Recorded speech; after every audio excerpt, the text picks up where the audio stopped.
ఏపీలో జరిగిన హింసాత్మక ఘటనలపై మంత్రి బొత్స సత్యనారాయణ కీలక వ్యాఖ్యలు చేశారు. అధికారులను మార్చడం వల్లే హింస జరిగిందని ఆయన ఆరోపించారు. అధికారులను మార్చిన ప్రాంతాల్లోనే గొడవలు జరిగాయని అన్నారు.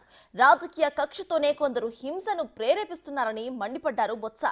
ఎన్నికల్లో తాము క్లారిటీగా ఉన్నామని, తమకు 175 సీట్లు వస్తాయని ధీమా వ్యక్తం చేశారు. జూన్ 9న విశాఖలోనే సీఎంగా వైఎస్ జగన్ ప్రమాణ స్వీకారం చేస్తారని తెలిపారు బొత్స. మొత్తం 8 జరిగే ఇన్సిడెంట్లు 8 ఇన్సిడెంట్లు ఎలక్షన్ కమిషన్ని ఎవరు జరిగింది, ఎవరు జరిపించారు, ఏం జరిగాయి అని చెప్పనండి. లేకపోతే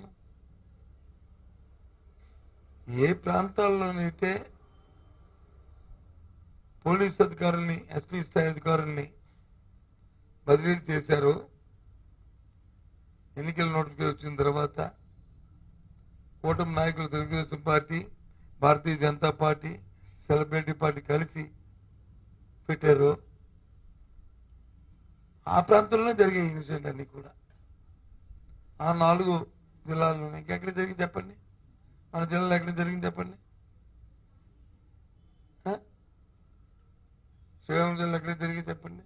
ఇంకా శ్రీకాకుళం జిల్లాలో తెలుగుదేశం నాయకులే ఆ టెక్కల్లో,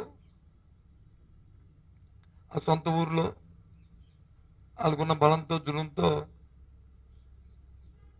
ఆడ కార్యకర్త ఏజెంట్ని కొట్టడం, ఆడొచ్చి హాస్పిటల్ చనిపోవడం జరిగింది.